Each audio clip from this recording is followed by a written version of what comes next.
My best friend Victoria gave me a pickling kit. We were working together in AmeriCorps, and I love pickles so much. Like every time I would go to a restaurant, I would be like, can I get an extra pickle? And so one year for my birthday, she decided that I should make my own pickles. So she gifted me recipes, pickling salt, and mason jars. And she said, start making them and those recipes and making pickles. Sheena Moore, pickle maker. One of the things that I found interesting is my grandmother used to make her own wine. So the idea of fermentation, the idea of like taking a vegetable and turning it to something different wasn't new to me. But it really wasn't until I started getting in depth, making my own, messing with recipes, reading articles, that I really started to understand the science behind fermentation.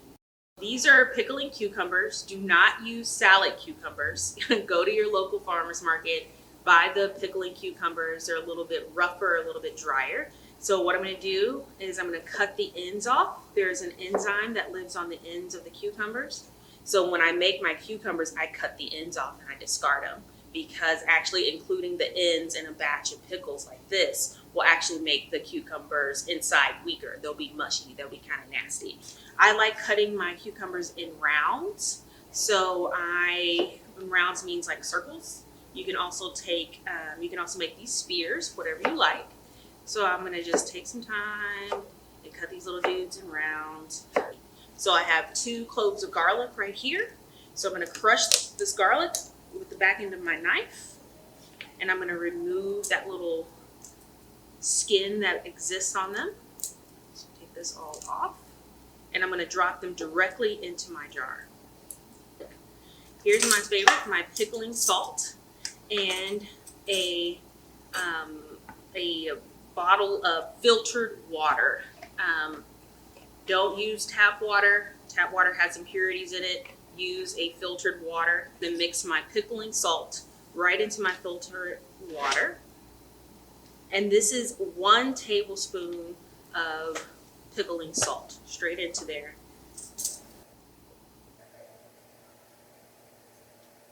Do half a teaspoon of pickling spice. I also love heat, so make sure you use gloves. Don't do what I'm doing. And I'm gonna cut in a couple of slices of jalapenos, because this is Texas. We like a little heat on there. All right. And now I'm gonna pack my jars. I'm gonna pack this as tightly as I can. So I'm gonna start throwing in these cucumbers. Squishing that product down. This is a very cool, unique jar. I'm gonna squishing those cucumbers down in there, because I kind of want to pack really tightly. So that looks pretty packed in to me. And next comes this salt and water mixture. And we're gonna pour this right over the cucumbers.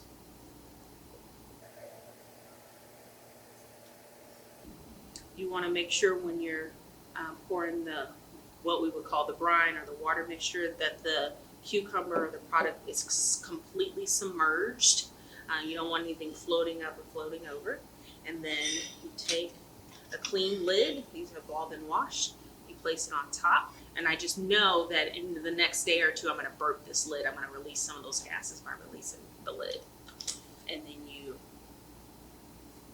seal the jar and you leave it on your counter at room temperature.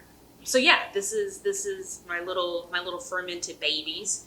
And this little dude is still in stage 1. So I wanted to show you guys a timeline. So this is like 3 days ago, 2 days ago, and yesterday. On average, it takes about 5 days for a fermentation to happen. The longer you let it ferment, the more sour the product would be. So if you want to stop that fermentation, the best thing to do is open up the jar and you taste the product and you're like, ooh, I really like the way that tastes. You put a regular lid on top and you put it in the refrigerator. So try pickling at home. You have the option of fermentation base or vinegar base. Enjoy.